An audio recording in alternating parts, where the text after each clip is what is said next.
Olá, colegas!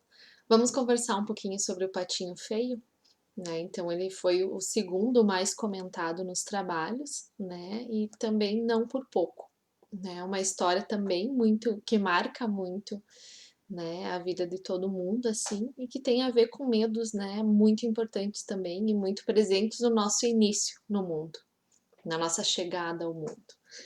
Eu vou ler um trechinho do livro da Diane do Mário Corso, então Fadas no Divã, né, que eu já comentei. Então, pra gente poder pensar então a partir daí, tá? A cabeça é desproporcionalmente grande, as pernas praticamente atrofiadas. São incapazes de sustentar o corpo. Os olhos têm uma película opaca e azulada que lhe torna o olhar enevoado. O cheiro não é melhor que a aparência. Fezes e vômitos são emanações constantes. Às vezes são carecas, não possuem linguagem, produzem sons desagradáveis e guturais emitidos a plenos pulmões. E ainda achamos um bebê bonito, né? E que é disso que o Patinho Feio fala, né?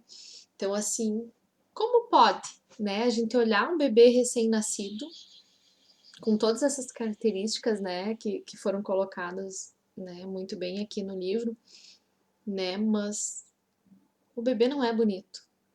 O bebê não é cheiroso, né? O bebê não tá com a comunicação ainda, né? Não tem essa troca tão fácil, né? Nesse início. E mesmo assim a gente fica bobo, né? Acha lindo, acha maravilhoso, né? Aquele bebezinho ali, todo amassadinho, rosado, né? Estranho, que a gente acha lindo, né? E os pais acham ainda mais lindo, né? Então, assim, existe algo muito maior do que aquele bebê que nasce ali. Existe toda a expectativa desse bebê que está chegando ao mundo, né? Então, tem todos os sonhos, desejos dos pais, né? E quando eu falo pais, retomo, né, das pessoas que cuidam.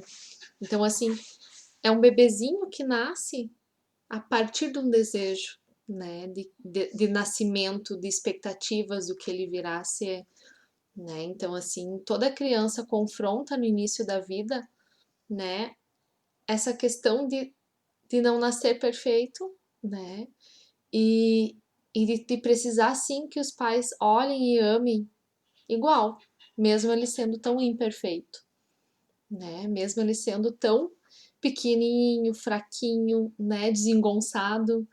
Então, assim, é preciso esse olhar amoroso dos pais, que fica muito ligado às expectativas e ao desejo desse bebê, para que aconteça essa relação e para que ele possa então se desenvolver e virar um lindo bebê, né? Que o recém-nascido tem todos os seus traços, as suas peculiaridades, né? Até que ele vai se tornando então um bebê, né? E podendo então ter essas trocas, né? Mais efetivas, assim, com os pais e com outras pessoas.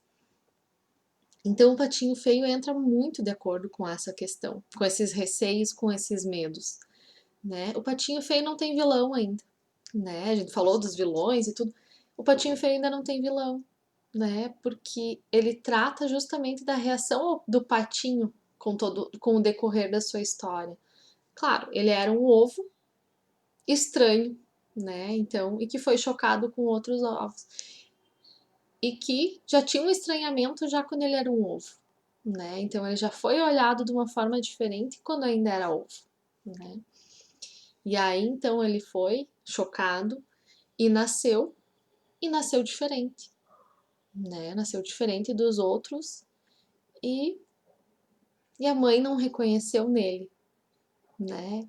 Não pôde ver nele todos esses desejos, essas expectativas, né? Não conseguiu identificar nele o patinho que ela esperava, né? E aí então ele tem essa rejeição, né, familiar, que daí então os irmãos também debocham, né? E ele acaba fugindo. E aí na história original, assim, que agora também se perde, né? A maioria dos livros assim, ainda mais textos mais curtinhos e que se perde um pouco assim de todo esse dessa história. Mas na história original ele vai para o lago, e aí lá ele cria uma amizade com os gansos, porque os gansos dizem que ele é tão feio que eles até simpatizam com ele. Então, né, então ele tem essa parceria com os gansos, mas aí acontece uma caçada, e aí os gansos são todos mortos, né, e os cachorros de caça chegam a cheirar o patinho, mas não pegam ele.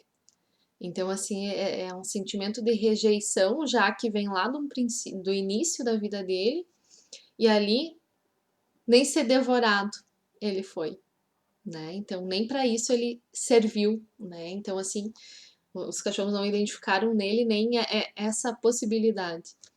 E aí, então, ele vai, né, em vários lugares, assim, e o que é muito interessante pensar, assim, na história, que é legal de ver, e que se perdeu um pouco, é que ele vai para outros lugares e nem sempre ele é rejeitado.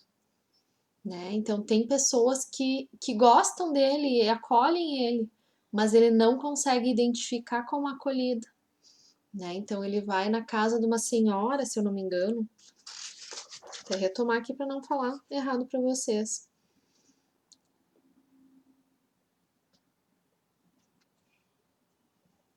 Ele foi dentro de um caçador, né? Acolheu ele e aí os filhos desse caçador brincavam com ele, mas ele estava tão, né, movido pelas vivências negativas que ele teve, que ele não reconheceu como brincadeira, né? Ele reconheceu como uma rejeição, né? Como hostilidade. Então ele, né? E foi toda uma sequência.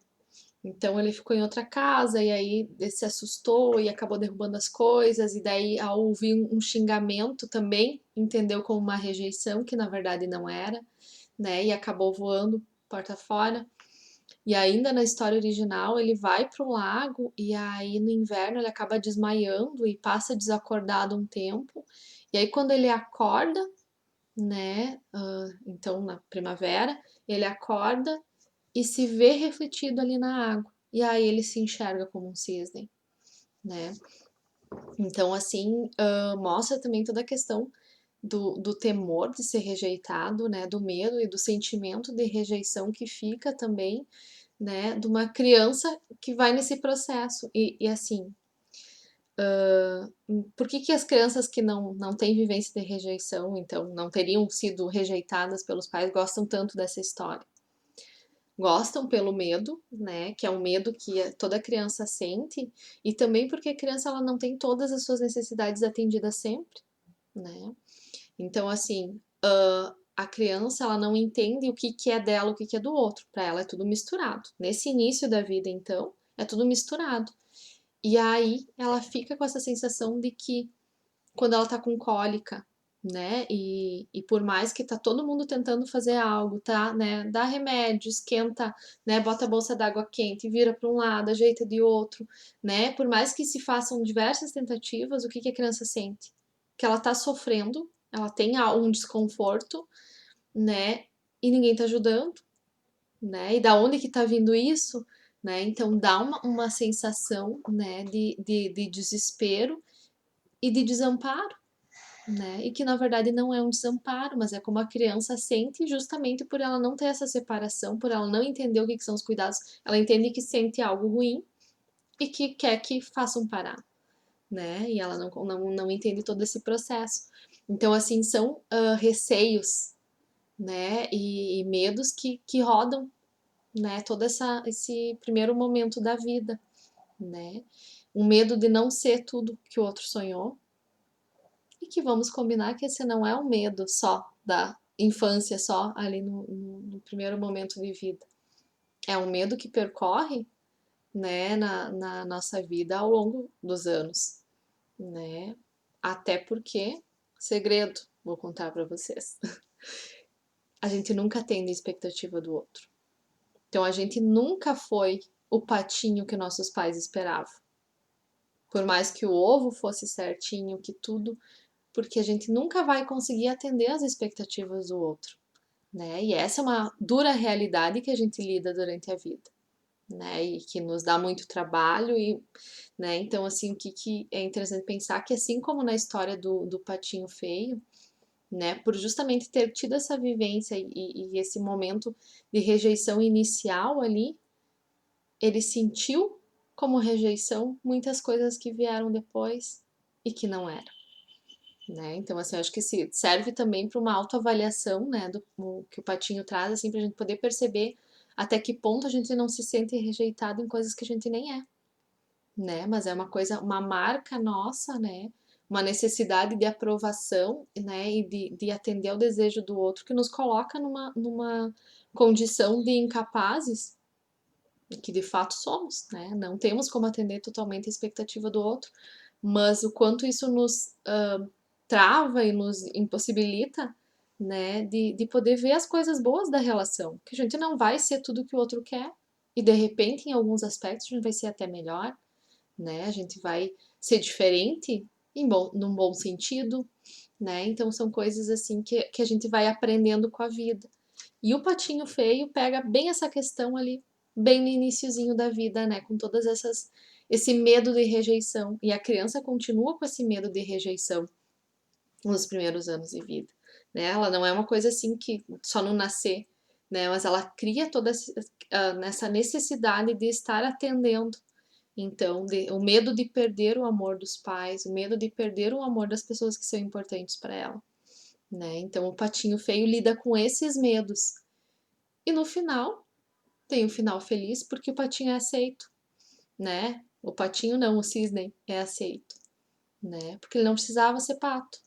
Afinal de contas, ele não tinha como ser pato, porque ele era um cisne, né? Então, assim, eu acho que é muito interessante, assim, o desenrolar da história, né? E a história traz coisas muito importantes para as crianças e até para nós adultos, né? Como eu já disse, eu acho assim que é isso interessante a gente poder pensar nessas histórias e se dar conta do porquê que elas mexem com nós e como isso mexe com as crianças, assim, porque realmente é um jogo, né? É uma troca que acontece na contação de histórias e que é muito importante a gente conseguir entender, né, como isso acontece também.